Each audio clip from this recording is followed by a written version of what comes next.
Craving the absolute, the original note. When I was a child, every 6 months, a gentleman named Jurek was coming to our house to tune my piano. Before his visits, the notes didn't quite sound right, almost like they became totally different notes. The reason for the piano to go out of tune was the fluctuations of the temperature and of humidity. Often, I couldn't realize how bad their sound had changed until Jurek was done working on the piano. It was only then that I could appreciate the sound of each note just like I was hearing them for the first time. And it was only then that the sound of the music played was harmonious and true to the original writings. There is mirroring everywhere on this planet, which makes our experience as humans a fascinating travel back to ourselves. Just like the tuning of a piano can restore the sound of the notes, we, on the spiritual journey, aspire to find again our original note to resound in harmony in the great universal symphony.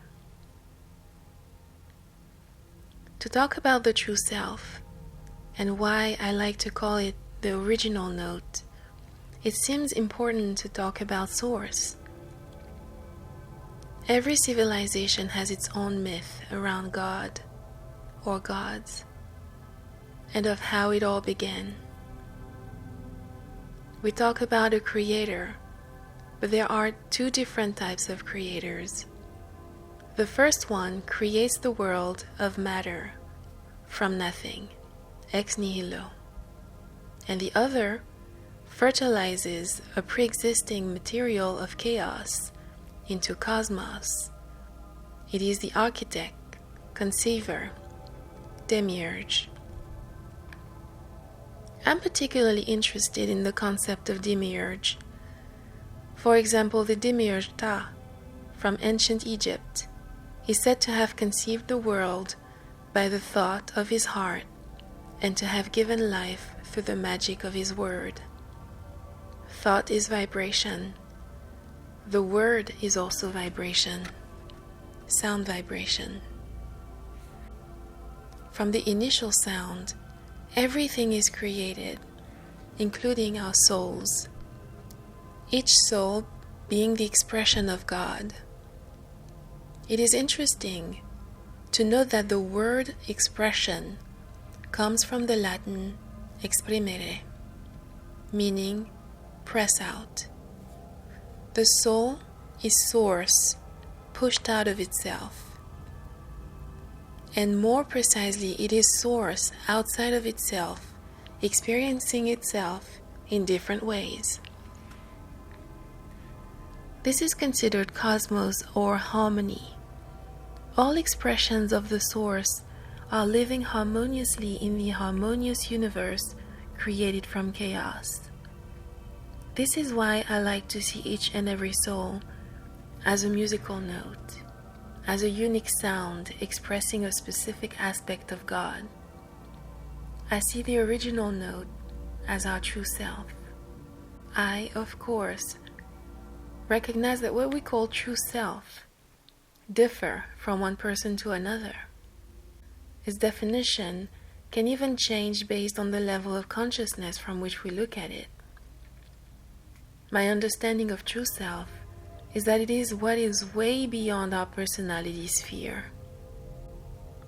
It is the unaltered and unalterable I. The search for our true self is in fact the necessity to remember and to hear again the sound of our original note. Throughout our many incarnations, where our consciousness kept focus on the limited range of our multidimensionality, we accumulated layers of false self based on unhealed wounds. Just like the piano and the fluctuations of temperature and humidity, causing the notes to sound different, we start to sound different from our original note. But unlike the piano, the change in our true sound is an illusion, or more accurately, it is an impression. Because as I said above, our true self is unalterable. All we need to do is to become conscious of our true desires, emotions, and our intuition, for they work as compass to guide us back to ourselves. Our heart is the purest door, from where our note never stops resounding. Some of us have built strong barriers around the heart, making it harder to hear our note, but it doesn't mean it is gone or changed. The journey we embark on to align to our true self is the journey of remembering our original note. We live in a world of frequency and vibration, but also a world of reciprocity. When we vibrate in a certain frequency, we receive back the same frequency manifested in everything in our experience. When we play a different note than our original note, we attract around us the exact frequency than the one we play. We manifest environments that are incompatible with who we are. Oftentimes, it is only when we are surrounded by so much of a misaligned frequency that we truly realize we are not in alignment with our true self. When we decide to realign, the frequency of our surroundings aligns with our new frequency. It manifests with changes in our social circles, in our activities, in the flow of abundance, in our physical health and mental health. Although this might be felt like being stripped of everything that we love, it allows us to attract what is truly beneficial for our fulfillment.